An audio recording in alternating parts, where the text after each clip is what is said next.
Bonsoir tout le monde.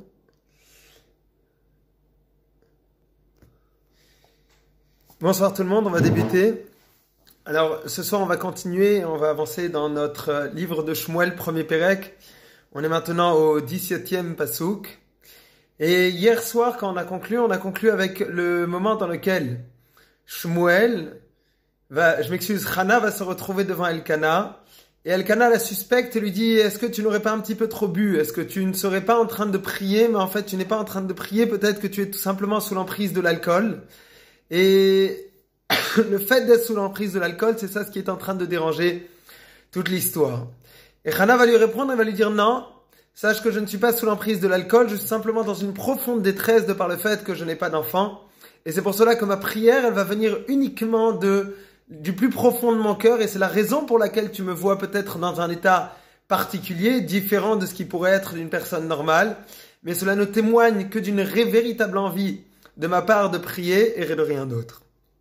Alors, Élie, on avait vu hier que lorsqu'il y a une personne qui suspecte une autre, c'est-à-dire qu'il y a un moment à penser que l'agissement d'une personne, d'un tiers, est un agissement négatif, et qu'au final, il s'avère que je me suis trompé. Bien, le Talmud va apprendre de cet endroit que on a besoin de bénir la personne que l'on a suspectée pour rien. C'est la raison pour laquelle Élie va lui dire dans le 17e verset, Vayan Élie, Vayomer lichi le shalom. Il va lui dire, pars en paix. Ve'eloke Israël, et que le Dieu d'Israël, iten et shelater, asher sha'alt me'imo. Et que le Dieu d'Israël soit celui qui va te donner ce que tu lui as demandé. C'est-à-dire qu'a priori, Élie n'est pas au courant de ce que Hana a demandé à Dieu. Il voit Hana qui est en train de prier. Alors certes, elle lui dit qu'elle a une prière extrêmement profonde, de par le fait qu'elle est avec une souffrance très forte. Mais c'est pas pour autant qu'elle a dit que sa souffrance, elle était particulièrement par rapport au fait qu'elle n'avait pas d'enfant. Eh bien, Élie, dans sa réponse, va quand même lui donner une petite allusion. Il va lui dire, regarde, malgré tout, je sais c'est quoi ta souffrance, et la preuve c'est que lorsqu'il va lui répondre, il va lui dire que Dieu te donne chez la terre. Chez la terre, généralement, en hébreu, on dit pas chez la terre, on dit chez la terre, ta demande. Mais ici, le ta demande, ce n'est pas écrit comme ça devrait être écrit. C'est écrit shin lamed, chet, sans le aleph qui aurait besoin. Je m'excuse, chez la terre, shin lamed taf, chav sofit. Sans le aleph qui est nécessaire, et qui aurait dû être écrit si on voulait écrire les choses d'une façon correcte. Bien ici, Élie est en train de lui faire une petite allusion et lui dit, sache que Dieu va te donner quelqu'un qui va par la suite prendre beaucoup de shalal chez la terre. Ça va peut-être venir de la racine shalal. Shalal, c'est quoi? C'est de venir apprendre des trésors, à piller des trésors dans la Torah. C'est-à-dire que tu auras un enfant qui sera un enfant qui va réussir à prendre énormément de trésors à l'intérieur de la Torah.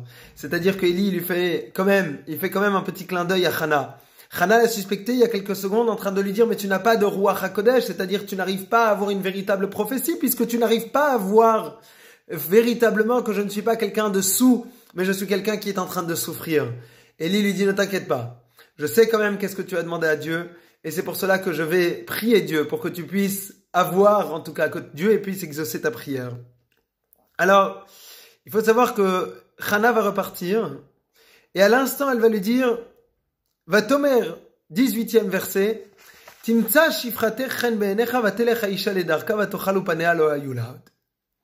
Il y a quand même, à cet instant, une forme de changement du tout au tout, comme si de rien n'était. C'est-à-dire qu'on a quelqu'un qui est en train de souffrir pendant 19 ans, elle n'a pas d'enfant, elle fait une prière sans cesse, elle n'en peut plus, elle va se retrouver au temple, au tabernacle. À l'intérieur du tabernacle, elle va être encore dans cette souffrance à tel point que quelqu'un qui a quand même l'habitude de voir des gens venir prier, Élie, c'est pas la première fois qu'il voit quelqu'un de prier. Et on voit que malgré tout, la prière de Hana est extrêmement forte.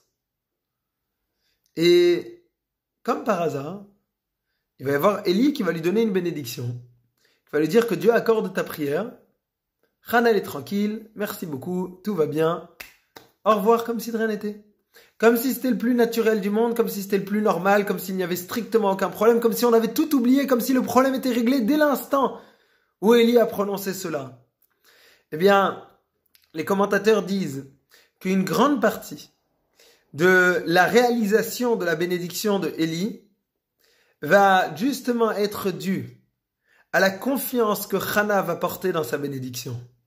C'est-à-dire que Hana va pas simplement entendre la bénédiction d'Élie et se dire « Bon, c'est toujours bien, prendre une petite bénédiction, ça ira. » Mais la confiance et la foi qu'elle a réussi à mettre à l'intérieur de cette bénédiction, c'est ce qui va permettre à la bénédiction de pouvoir avoir une force différente. Et cette force différente, c'est celle qui va pouvoir réussir à faire en sorte que ce soit réalisé. Vous savez, je voudrais vous raconter une petite histoire. On raconte qu'une fois, il y a une personne qui, aux États-Unis, a eu on l'a appelé d'urgence à l'hôpital. Et on l'appelle d'urgence à l'hôpital, on lui dit, écoutez, votre fils vient de faire un accident grave de voiture et concrètement, voilà, les médecins pensent qu'il va pas passer la nuit. Venez à son chevet et que vous puissiez venir en tout cas assister au moment où il va devoir partir. Et le personnel de l'hôpital qu'il contacte, eh bien, ils avaient l'air de, au début, ressentir en tout cas que la vieille personne, c'était pas une vieille personne, mais que le père en tout cas n'avait pas réalisé réellement c'était quoi la gravité de la situation, parce qu'il avait l'air de dire bon ok j'arriverai, je finis de manger, une fois que j'aurai fini de manger je passerai à l'hôpital, ou j'arrive tranquillement, sans avoir l'air de dire bon je me presse, je viens urgemment, c'est très grave, etc. Et les personnes en plus autour de cet homme vont prendre conscience qu'il a l'air d'être extrêmement tranquille, malgré le fait qu'on vient de lui annoncer d'une façon quasi certaine que son fils n'allait pas réussir à pouvoir survivre plus que la nuit en question. Eh bien, à un moment, il vient, il voit l'état de son fils, et il repart. Il repart comme si de rien n'était, il dit aucun problème, alors à demain. Et là, c'est exagéré quand même, le personnel de l'hôpital lui dit peut-être monsieur, vous devriez rester proche de votre fils, vous savez que son diagnostic vital est engagé très sérieusement et que d'après la majorité des médecins, les blessures qu'il a ne pourront pas lui permettre de pouvoir survivre plus que cette nuit-là. Il dit ne vous inquiétez pas, je reviens demain. Il insiste. Bon, à un moment, s'il veut partir et laisser son fils mourir, on peut rien y faire. Hein. Le lendemain, le père vient et effectivement, miracle, personne n'y comprend rien. Le fils est tranquillement assis sur son lit et tout va bien. Et bien évidemment, le diagnostic de la veille n'a plus rien à voir et complètement contredit par ce qu'ils ont en face d'eux. Et tous les médecins sont effectivement bouche bée. Et bon, le père arrive, il a l'air très tranquille et de trouver ça particulièrement normal, comme si bon, on lui devait ça, c'était un miracle qu'il attendait. Et l'histoire est vraie. Et on dit que à un moment, les personnes qui sont autour vont quand même se tourner vers l'homme et lui dire 2 secondes, j'arrive pas à comprendre comment est-ce que tu avais cette tranquillité, ce calme, cette quiétude, comme si de rien n'était. Et il lui dit, écoutez, je vais vous raconter, pour pouvoir le comprendre, vous avez besoin d'avoir une histoire en plus. Et l'histoire que vous avez besoin d'avoir en plus, c'est quoi?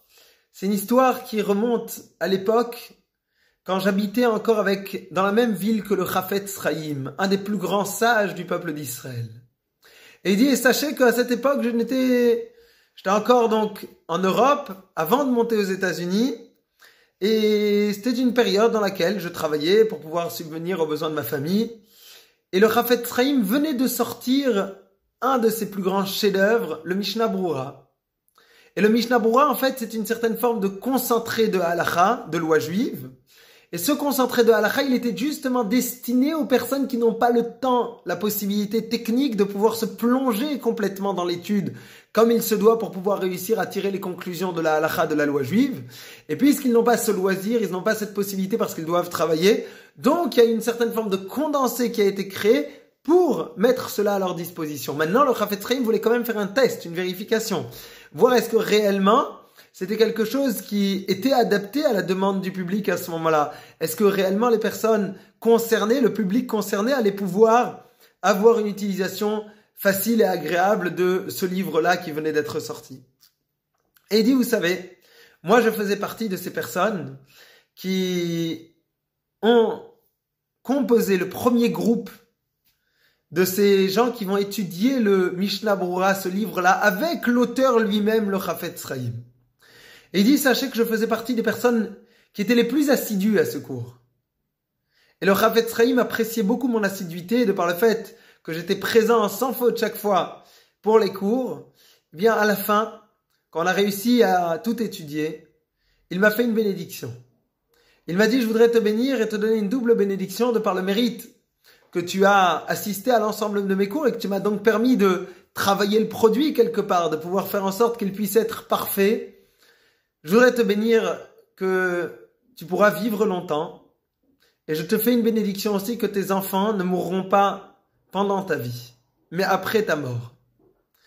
Et cette personne de dire qu'au moment où on m'a annoncé le danger dans lequel mon fils se trouvait, bien j'ai regardé mon âge et je me suis dit que je n'étais pas suffisamment âgé pour pouvoir réellement, en tout cas convenir à la bénédiction que le Chafetz Chaim m'avait donnée, à savoir que j'allais avoir une longue vie, je ne pouvais pas vivre, je ne pourrais pas mourir dans les prochaines heures parce que ça voudrait dire que la bénédiction ne s'est pas accomplie. Et il dit la deuxième bénédiction donc, qui disait que mes enfants ne vont pas pouvoir mourir quand je suis encore en vie, bien ça m'a conforté dans le fait que mon fils ne pouvait donc pas partir cette nuit-là. C'est pour cela que j'étais parfaitement tranquille et j'ai pu rentrer chez moi à la maison, dormir en sachant pertinemment que la fin de mon fils n'était pas prévue pour aujourd'hui. Et le Rav qui raconte cette histoire, qui est une histoire absolument vraie, dit que très probablement une des grandes raisons pour lesquelles cette personne a eu la possibilité de pouvoir voir cette bénédiction s'accomplir, c'était pas uniquement parce que c'était un sage de la hauteur du Chafetz Chaim qui a donné cette bénédiction, mais plus encore, c'était parce que cette personne a donné une telle confiance et une foi dans la bénédiction d'un sage pareil, qui chaque mot qui sort de sa bouche a une certaine forme de sainteté, que cette confiance va avoir à donner en tout cas la force nécessaire à la bénédiction pour pouvoir réussir à se réaliser. C'est exactement ce qui est en train de se passer ici avec Hana. Hana entend Élie qui lui donne une bénédiction pour elle. Elle va donner une telle confiance à cette bénédiction que concrètement, le problème il est réglé. Concrètement, c'est comme si, c'est bon, 19 ans, sans enfant, à avoir tellement de prières et tellement de difficultés, on a tout réglé, tout est fini parce que, obligatoirement, si ce sage-là, si le grand prêtre m'a donné une bénédiction, c'est que tout ira et donc je peux avancer. Et c'est effectivement ce que Hana va faire. Et d'ailleurs, les sages nous disent que une partie aussi de la confiance que Hana va avoir à cet instant, c'est parce qu'elle va retrouver son cycle habituel comme une femme, alors qu'elle ne l'avait jamais eu.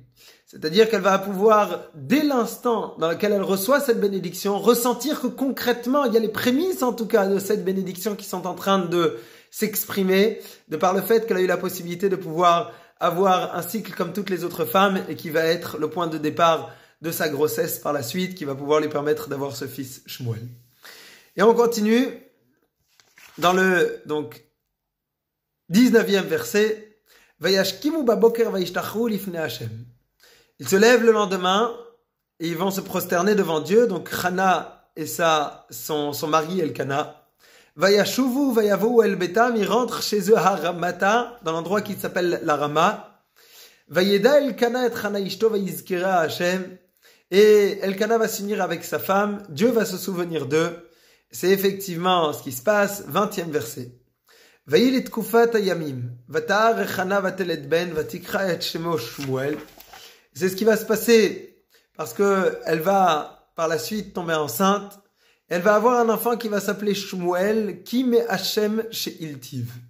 La raison du nom de Shmuel, c'est pourquoi? C'est parce que je l'ai emprunté de Dieu. Alors, déjà, il faut savoir que on dit que très probablement la date de naissance de Shmuel, c'est la date du 28 Iyar. Et le 28 Iyar, c'est parce que au final, on sait que le jour de l'anniversaire de décès de Shmuel, c'est le 28 Iyar.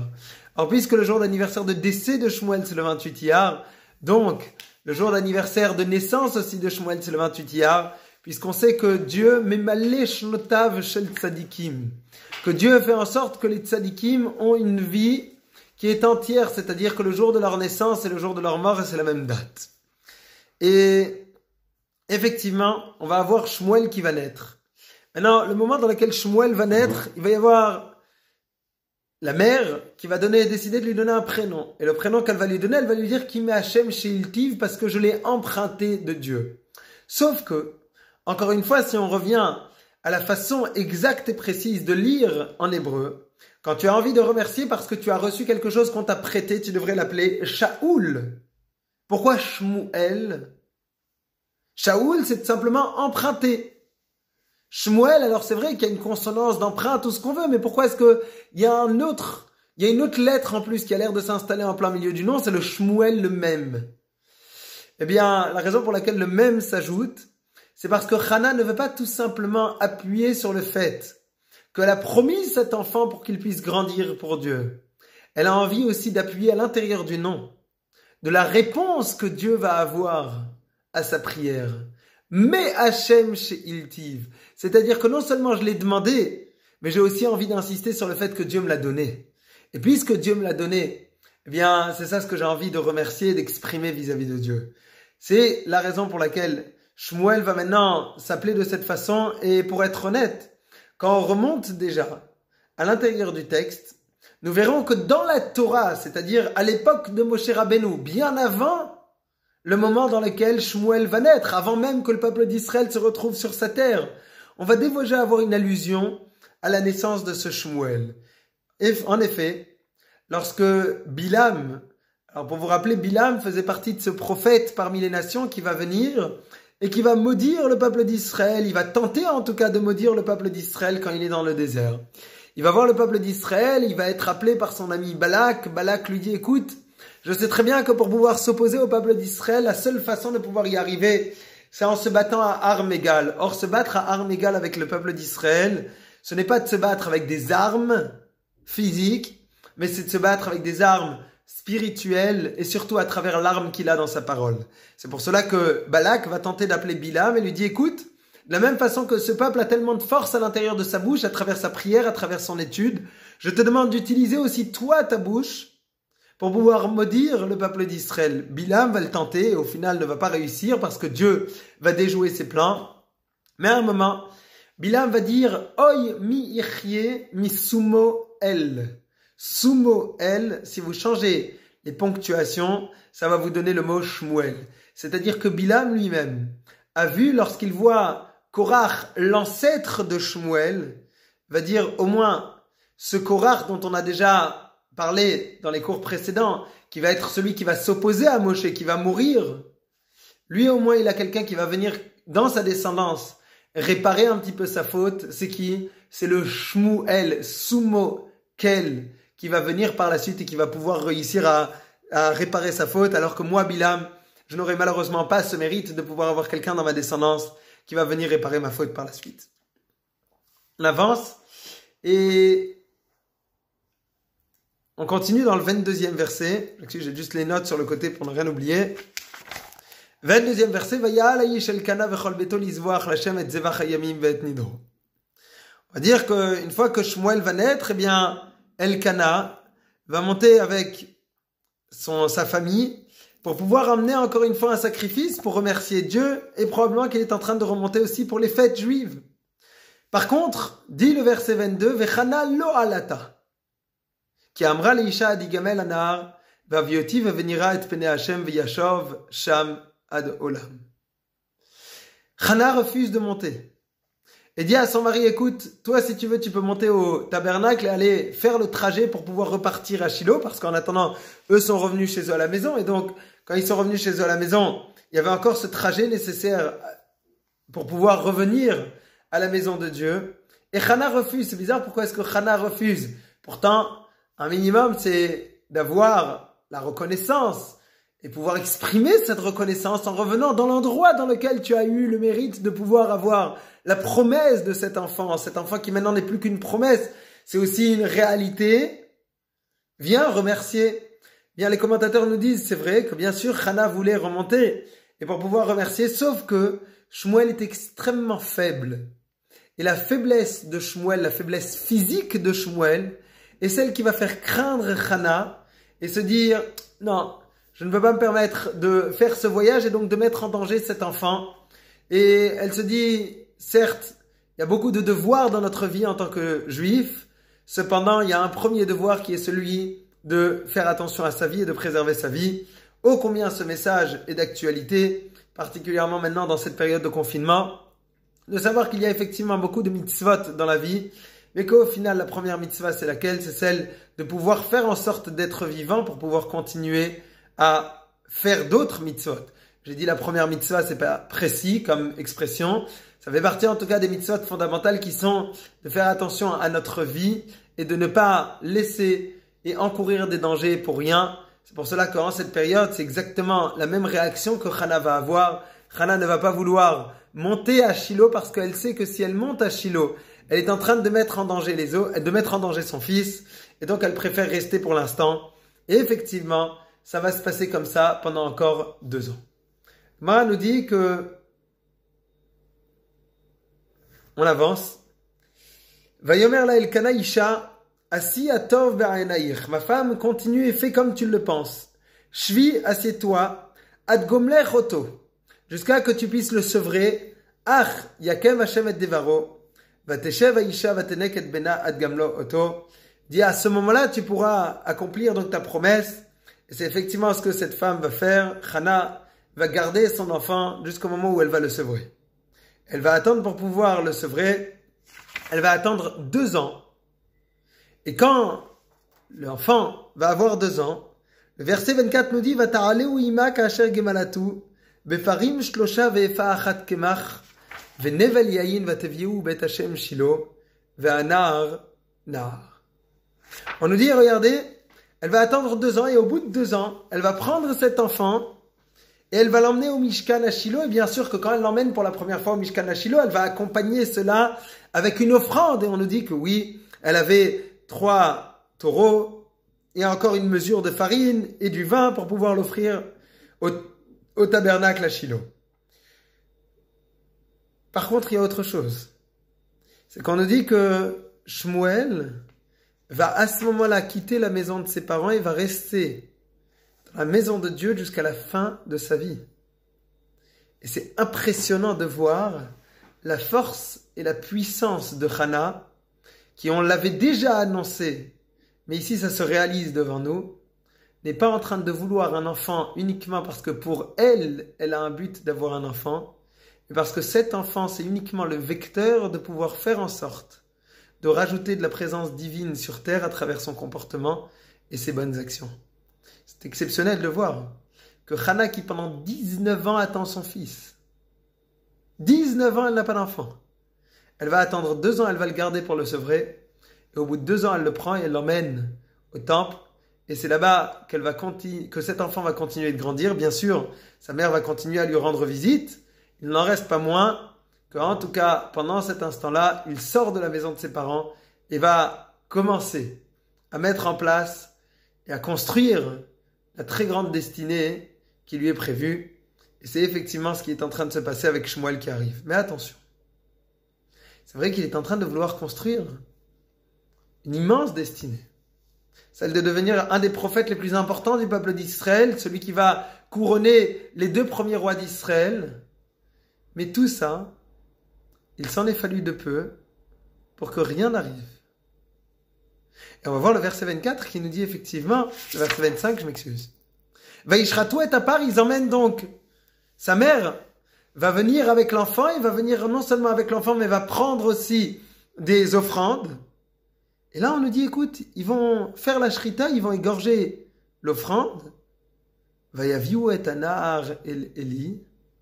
Et juste après avoir tué, égorgé, abattu rituellement le taureau, Shmuel est convoqué devant Élie.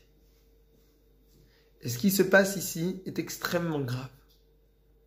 Parce que Shmuel, à cet instant précis, est condamné à mort. Qu'est-ce qui se passe? Il se passe tout simplement que Shmuel arrive avec sa mère, et quand il arrive avec sa mère, ils voient un embouteillage devant. Et quand ils voient un embouteillage devant le tabernacle, il dit, qu'est-ce qui se passe? On dit, écoutez, les Kohanim prennent du temps pour pouvoir recevoir chaque personne et faire son korban, faire son sacrifice. Shmuel les regarde, leur dit, je comprends pas. Qui est-ce qui a demandé d'avoir un Kohen? Il faut pas obligatoirement avoir un Kohen pour faire la shrita. Même n'importe quelle personne a le droit de faire la shrita, d'égorger, d'abattre rituellement son korban. C'est uniquement la suite du travail nécessaire à l'intérieur du temple qui ne pourra être effectué que par un Kohen. En attendant, n'importe quelle personne peut déjà lancer le processus et faire en sorte de moins abattre les animaux. Et là, on le convoque chez Élie. Pourquoi? Parce que Shmuel vient de commettre une erreur gravissime. Et l'erreur que Shmuel a commise, c'est quoi? Cela s'appelle Moré Ora'a Bifne Rabo. C'est-à-dire que c'est quelqu'un qui est en train de dire une halakha devant son maître. Et tout celui qui contredit son maître devant lui est passible de mort. Et là, il va falloir qu'on explique parce que, qu'est-ce que ça veut dire que contredire son maître devant lui? Ça veut dire qu'on est passible de mort. Bien, il faut savoir que ce qui est en train de se passer ici, désolé, c'est que Shmuel, on a envie de lui transmettre un message. Et de lui dire, c'est quoi Moré Ora Bifne Rabo? Moré Ora Bifne Rabo, d'une certaine façon, c'est avoir un manque de respect vis-à-vis de la personne qui est en train de t'enseigner. C'est une certaine forme de révolte. Attention, à aucun moment la Torah interdit de questionner un maître. Mais par contre, ce que tu n'as pas le droit, c'est de venir contredire le maître devant lui. Si tu viens contredire le maître, eh bien, ça va être le début à une situation dans laquelle il ne pourra plus y avoir de transmission, parce que chacun va pouvoir dire ce qu'il veut devant son maître, et chacun va pouvoir affirmer ce qu'il a envie. Il y a une façon, il y a une organisation dans le peuple d'Israël, et c'est uniquement en fonction de cette organisation qu'on va avoir la possibilité de mettre en place la façon dont on est en train de transmettre à l'intérieur du peuple d'Israël. D'ailleurs, vous devez savoir que dans le peuple juif, il y a un concept qui s'appelle Zaken Mamre. Zaken Mamre dans la Torah, quand on en parle, de quoi il s'agit? Il s'agit d'un sage d'Israël, un imminent sage d'Israël, mais qui va donner une halakha, une décision, et cette décision, elle sera en contradiction avec ce que la majorité du Sanhédrin, la majorité donc de la haute cour de justice du peuple juif est en train de dire. Eh bien, Zaken Mamre, une personne pareille est passible de mort. Pourquoi? Parce qu'il est en train de remettre en cause les fondamentaux de la façon dont la Torah est en train de se transmettre. Il y a certes des discussions, mais après les discussions sur des questions fondamentales, il y a une décision ferme. Et c'est cette décision ferme à laquelle tout le monde a besoin de se tenir, parce que sinon, chacun va pouvoir faire le judaïsme comme il l'entend, comme il le pense et de la façon dont il le comprend. Il va y avoir une décision. Alors c'est sûr certain qu'en dehors de cela, il y aura quelques petits détails qui vont changer à droite à gauche. Est-ce qu'on va manger du riz à Pessah puisque c'est la période, donc c'est ça le sujet. Est-ce qu'on va pas en manger? Ce sont des petites coutumes. À aucun moment, on va avoir des questions fondamentales dans lesquelles on va avoir des discussions profondes à l'intérieur du peuple d'Israël. Personne ne va autoriser la possibilité de pouvoir allumer la lumière pendant Shabbat. Il va y avoir des discussions sur certains petits détails parfois, mais jamais sur les questions fondamentales qui sont à l'intérieur du peuple d'Israël. Maintenant, Shmuel a besoin de cet enseignement dès maintenant. Pourquoi? Parce qu'il a besoin de s'en imprégner. Pendant 37 ans, il va apprendre auprès de son maître Élie. Dès le départ, on a envie de lui dire, tu ne rigoles pas. La façon dont tu as la possibilité de pouvoir recevoir, c'est uniquement à partir de l'instant où tu arrives à t'annuler quelque part. Attention, s'annuler, encore une fois, je précise, ne veut pas dire ne pas poser de questions, mais veut dire d'avoir une certaine forme de crainte de son maître, une acceptation aussi, qui me permet après par la suite de pouvoir faire en sorte de grandir et de découvrir aussi la profondeur de ce que mon maître m'a dit. Vous verrez, et je l'ai déjà dit et je le dis très souvent, faites extrêmement attention à une chose, à des maîtres qui n'ont pas reçu d'un maître. Chaque fois que vous verrez une personne qui émet une parole de Torah et qui a envie d'être présenté en tout cas comme un Rav, eh bien chaque Rav a besoin d'avoir reçu lui-même d'un Rav. Parce que cette transmission-là, cette façon de faire en sorte de dire que je ne suis pas en train de décider tout seul, j'ai besoin de recevoir. Et mon maître va être celui qui va non seulement m'enseigner, mais surtout de par son comportement du quotidien, me permettre de comprendre comment appliquer dans une vie quotidienne ce comportement-là. C'est fondamental et c'est essentiel. Sans cela, on ne peut pas réussir à transmettre dans le peuple d'Israël. Une personne qui n'a pas été suffisamment meshamesh talmidei chachamim, qui n'a pas suffisamment servi les sages. Ça veut dire quoi servir? C'est-à-dire être dans leur quotidien, voir comment est-ce que cette Torah, elle s'exprime dans le quotidien. Eh bien, il y a un problème chez ce maître. Vous savez que Rabbi Akiva, le grand Rabbi Akiva dit qu'au début, quand il a commencé à apprendre auprès de ses maîtres, il dit qu'une fois, il a croisé un mort dans la rue. Et ce mort avait donc le statut de Met Mitzvah. Met Mitzvah, c'est-à-dire un mort pour lequel personne n'est là pour prendre soin pour l'enterrer. Et donc on a une obligation de s'en occuper nous-mêmes. Effectivement, il dit que j'ai pris ce mort-là et j'ai commencé à le tirer pour l'emmener jusqu'à un cimetière. Et mes maîtres m'ont dit, sache que chaque pas que tu as fait avec ce mort, c'est comme si tu l'as encore une fois tué. Parce qu'un mort qui est dans un endroit peut acquérir l'endroit sur lequel il est mort, et donc tu aurais dû l'enterrer à l'endroit même dans lequel il était et ne pas le transporter. Qu'est-ce que Rabbi Akiva veut dire par là? Il veut dire, regardez, j'ai eu le sentiment de vouloir faire une grande mitzvah, mais concrètement ce que j'ai fait c'était une erreur. Parfois on a envie, et on croit on a envie de faire une grande mitzvah parce que, non tu comprends, être un petit peu souple sur telle ou telle décision, arrondir les bords, pouvoir commencer à prendre des décisions qui ne sont pas toujours acceptées par tout le monde parce que je m'appuie sur tel ou tel rabbin qui aurait dit, etc., etc. C'est très bien. Mais concrètement, ce n'est pas comme ça que la Torah est en train de se transmettre. Rabbi Akiva lui-même, le grand Rabbi Akiva dit, je pensais bien faire. Je pensais dire, mais au final, ce que j'ai envie de faire, c'est d'enterrer ce mort. Et ses maîtres viennent lui dire, non monsieur, tu t'es complètement trompé.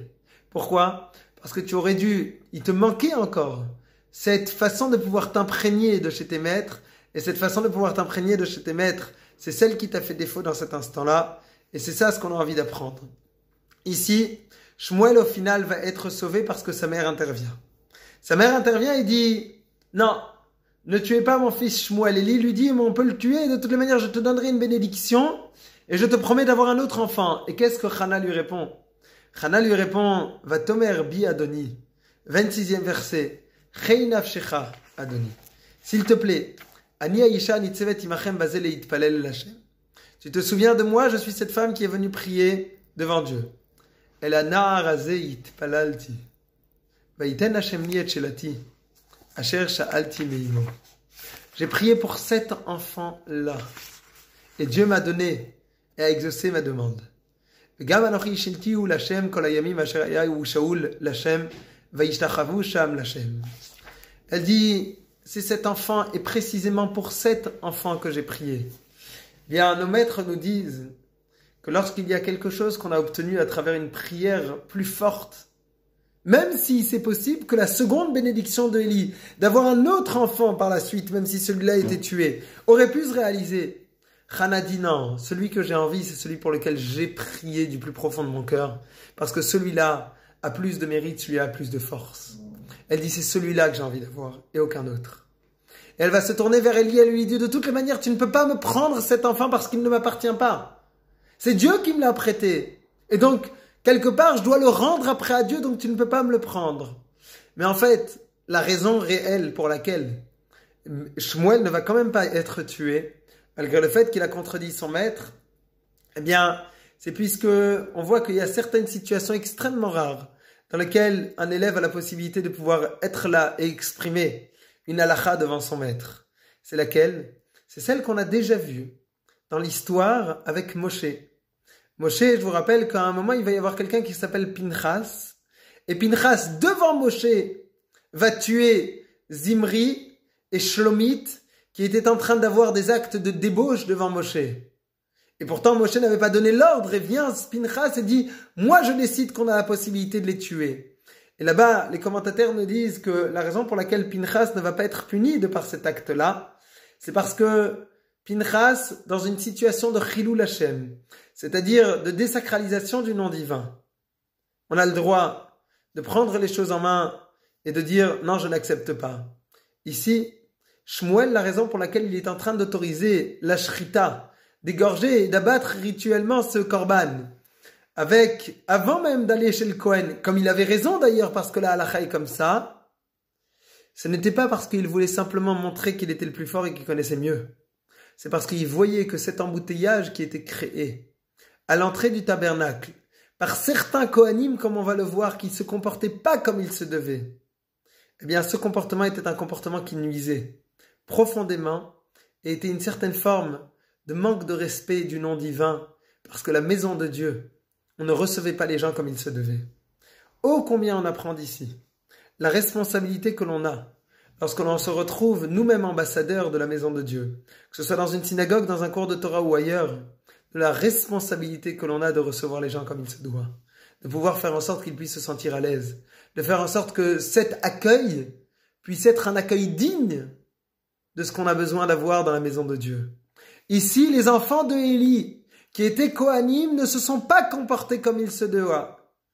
Et donc, faisaient patienter les gens, faisaient traîner un petit peu les choses. Vient Shmuel, et il dit, j'ai envie de commencer à donner un grand coup. Et ce grand coup, c'est celui qui va pouvoir peut-être commencer à ouvrir ce bouchon. Et ouvrir le bouchon, pourquoi? Pour que les gens ne soient plus en train d'attendre. Et donc, quelque part, qu'ils puissent recevoir l'accueil qui est nécessaire et qui est adapté à une situation pareille. Effectivement, Hana va être entendue et Shmuel va être sauvé, Effectivement, c'est ce qui se passe. Ils vont se prosterner devant Dieu. Et Hana est maintenant devant Dieu. Et c'est le moment dans lequel elle va faire une prière qui n'est pas qu'une prière. C'est tout d'abord un immense remerciement à Dieu qui va être suivi d'une prière. Pour cela, je vous donne rendez-vous dimanche soir pour continuer. Maintenant qu'on a fini le premier chapitre du livre de Shmuel, on va continuer, on on étudiera ensemble le second chapitre de Shmuel qui s'ouvre avec les mots suivants, Vatitpalel Chana Vatomar, et Chana a prié et a dit, on pourra étudier en détail l'ensemble de la prière de Chana. En attendant, je vous souhaite une excellente soirée. Shabbat Shalom. Merci d'être toujours aussi nombreux et à participer au cours. Et j'espère que l'on aura très rapidement d'excellentes nouvelles. Tout le meilleur. Laila Tov.